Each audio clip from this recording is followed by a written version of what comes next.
Merci d'être invité du jour sur Africa 24. La République démocratique du Congo, dans les Grands Lacs, organisera sa prochaine élection présidentielle en 2016. La session parlementaire, elle, ouverte depuis le mois de mars, se terminera normalement le 15 juin 2014. Monsieur Lambert Mende, vous êtes le ministre de la Communication et porte-parole du gouvernement de la République démocratique du Congo. Et dites-nous d'abord comment se prépare cette présidentielle 2016 dans votre pays?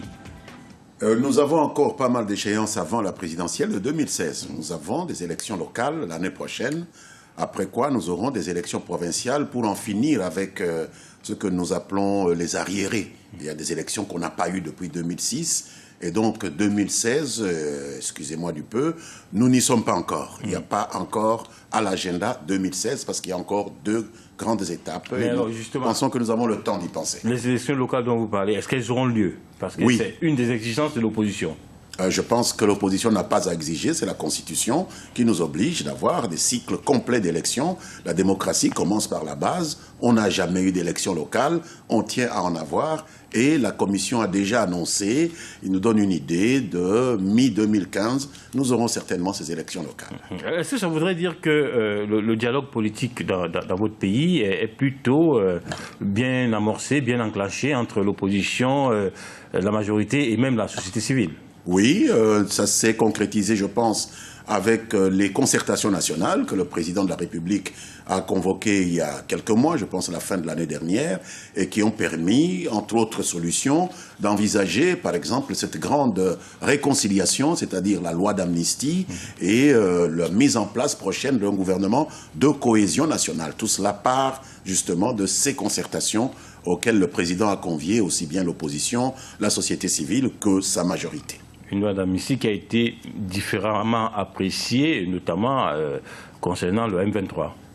Naturellement que dans le M23, une grande majorité bénéficie de cette loi d'amnistie, mais les criminels endurcis n'en bénéficient pas parce qu'il faut à un moment donné mettre une ligne pour lutter contre l'impunité. Et il est évident que quelqu'un qui ne bénéficie pas de l'amnistie n'apprécie pas la loi d'amnistie. Mais je pense que pour la paix de notre pays, il faut en arriver là. Est-ce que ça voudrait dire que finalement, la gouvernance dans votre pays, dans le régime du président Joseph Kabila, est plutôt quelque chose qui est bien en place, qui est en marche et qui satisfait l'ensemble des parties prenantes? Satisfaire l'ensemble des parties prenantes, je ne connais pas de pays où cela se soit réalisé. Même dans des pays de vieille démocratie, il y a toujours des gens qui regimbent. Mais je pense que l'essentiel, c'est que le plus grand nombre soit impliqué. Nous sommes en train de régler des problèmes graves, des problèmes structurels dont nous avons hérité. Nous voulons mettre le plus de monde possible autour de la recherche des solutions. C'est ce à quoi le président s'attelle au cours de ce mandat qui se termine en 2016 précisément. Alors, parmi ceux qui regimbent, pour reprendre votre expression, il y a la partie de la démocratie chrétienne, puisque le parti de l'honorable Eugène Diomi conteste en quelque sorte sa condamnation, en indiquant que le gouvernement du président Joseph Kabila agit un peu de manière partisane. Je ne pense pas que le gouvernement soit la bonne cible d'une telle contestation, puisque ce n'est pas le gouvernement qui délivre les arrêts ou les jugements. Nous avons un système de stricte séparation des pouvoirs. Monsieur le député Diomi Ndongala a eu affaire à la justice pour une affaire de mœurs, viol de mineurs. La justice s'est prononcée. Vous savez, lorsque la justice entre quelque part, la politique en sort. Et donc, nous refusons de commenter des décisions de justice. Pour tout le monde, y compris pour ceux qui sont proches du gouvernement. Oui, un député, collègue de M. Diomi Ndongala, membre de la majorité, avait aussi été condamné pour les mêmes faits, à des mêmes peines. Il vient de purger sa peine, il vient de sortir de prison. Alors, la justice est la même pour tout le monde. Alors, il y en a d'autres aussi qui, eux aussi, voient d'un mauvais œil, en quelque sorte, cette manière de gouverner le pays. C'est vos compatriotes qui ont été expulsés de Brazzaville. C'est une affaire qui fait grand bruit. Que se passe-t-il entre Kinshasa et Brazzaville?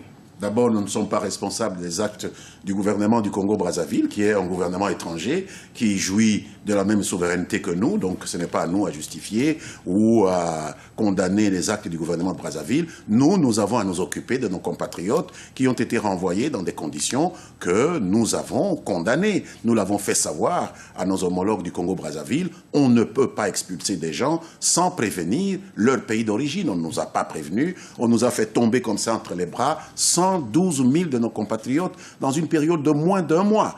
Il a fallu les recevoir. Qu'est-ce que vous allez faire par rapport à cette affaire-là? Vous allez faire quoi? Mais nous parlons avec le Congo-Brazzaville. Il n'y a que deux façons de traiter entre États. C'est la diplomatie ou la guerre. Nous avons choisi la diplomatie. Il y en a qui disent qu'il faut faire la guerre. Nous sortons d'une guerre, nous savons ce que c'est. Nous avons préféré faire de la diplomatie et nous commençons à améliorer cette situation. Nous en avons parlé d'ailleurs avec le président Hollande qui s'en est inquiété et nous lui avons dit les efforts que nous sommes en train de faire ensemble avec les autorités du Congo-Brazzaville pour résoudre ce problème et il a commencé à être résolu. Merci beaucoup, Monsieur Lambert Mende, d'avoir répondu à nos questions. Je rappelle que vous êtes le porte-parole du gouvernement, ministre de la communication du gouvernement donc, du président Joseph Kabila, le président de la République démocratique du Congo, et que vous nous entreteniez donc sur la politique intérieure de votre pays, marquée notamment par cette préparation de la prochaine présidentielle 2016 et des élections locales qui sont prévues pour 2015, et aussi la situation de vos compatriotes qui ont été expulsés de Brazzaville.